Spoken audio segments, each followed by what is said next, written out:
Книжевните средби и дијалози со истакнати македонски писатели за деца и млади во организација на Катедрата за македонски јазик и книжевност при Филолошкиот факултет во Штип продолжуваат и понатаму со несмалено темпо. Ние денес го имаме на покана, значи, на нашата катедра и книжевниот клуб Кула, го имаме почитуваниот писател за деца и млади Киро Донев. Инаку денес во склоп на денешново гостување ќе разговараме и за хуморот во книжевноста. Воопшто, меѓутоа, по-конкретно ќе зборуваме за хуморот во книжевноста за деца и млади, а сето тоа ќе го објасниме преку примери од романот Киндерквачка од Киро Донев. Затоа што, знаете, хуморот е суштествена карактеристика на детското битие. Детето го пронаоѓа оној излез од секојдневието на возрастните, од она шематизирано, од оној црно-бел заитан свет по многу обврски, на тој начин што го проширува тој, го облагородува тој простор со помош на хуморот, затоа што за детето е карактеристична ведрината, оптимизмот, хедонизмот. Па од тие причини сметаме дека предностите од користењето на хуморот во наставата може да бидат многу големи во смисла на поттикнување на нивните креативни капацитети, нивните размислувања, склопување нови пријателства и така натаму.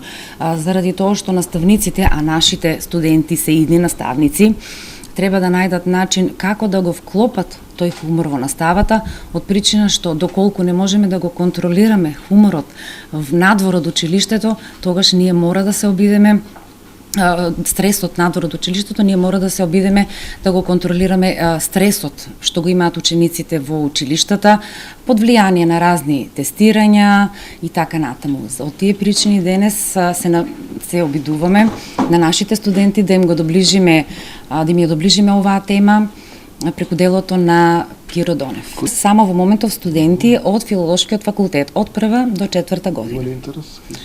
Да, морам да кажам дека има многу интерес. Јас го предавам предметот книжевност за деца и навистина морам да истакнам дека студентите ги читаат сите книги кои што им се како по програма, па дури читаат и она што е вон програма по моја препорака и самите дури и творат.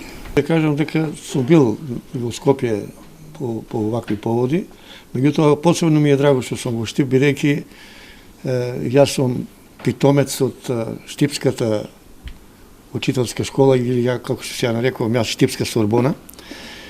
И иако поретко доаѓам по вакви поводи во Штип, меѓутоа со мислите постојано сум овде, бидејќи тука моето на некој начин подоцнежно детство тука мина во интернатот во Штип, што се наоѓа тука во Штипско Ново село, позади тамо кај гробиштата, а и тука почнав да ги правам и првите чекори во литературата.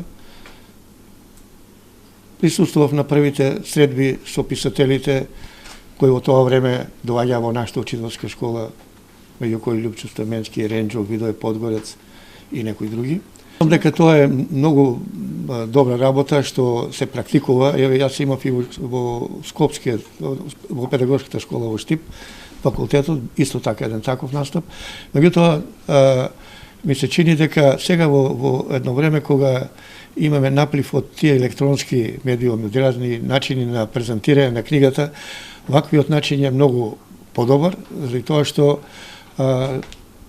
студентите, учениците, основците, средношколците ќе имаат можност да се и во живо за прв пат да го видат авторот што го читаат и да му кажат нешто дали им се допаѓа или не им се допаѓа. Главната тема е нели презентација, односно ќе правиме разговор со студентите за мојата книга која е во нивната наставна програма Киндерквачка, за хуморот во таа книга, како се роди таа книга, зошто така сум ја напишал, таа не знам, се ќе зависи од прашањата што ќе ми поставуваат. Меѓутоа, би сакал да кажам јас нешто околу хуморот.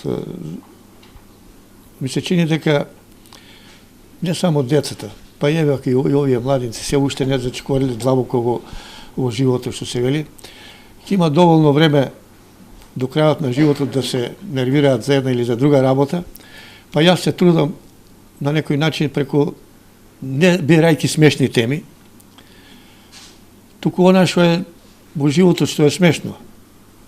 Јас понекогаш знам да се насмеам и кога нешто е тажно, или да заплачам кога нешто е весело.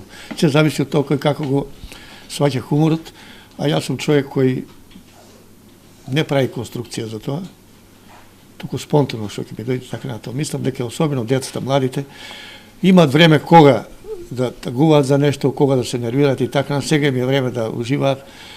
Во ова бучно време гледате што се случува надвор, загаден воздух, разни настани, актуелни секојдневни, и да ми го направам животот малце повесел, затоа се трудам. Се надевам дека од прашањата што ми постуваат тука. Јас повеќе во сите мои дела фактички главните јунаци се жителите на природата, дали се тоа животни, дали се тоа инсекти, дали се цвеќиња и така натаму.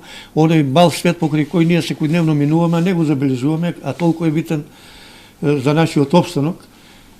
Да не употребам сега некоја фраза, мислам, која сите ја повторуваат дека си ја сечеме гранката на која што седиме, туку дека едноставно, како да не гледаме дека еден свет исчезнува пред нашите очи неповратно.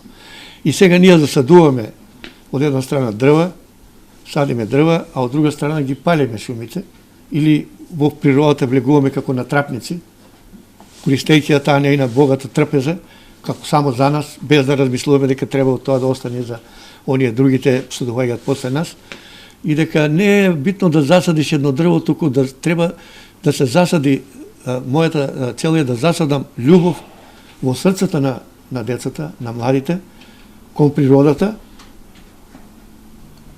Тоа е побитно отколку да засадиш едно дрво, за да ја сакат и да ја ценат. А и мислам дека кога децата, кога се раѓаат, место зборот мама, да го научат зборот природа, многу повеќе ќе го ценат она денес што се случува со природата. Оти веќе таа гледате, не предупредува, таа веќе не казнува на свој начин.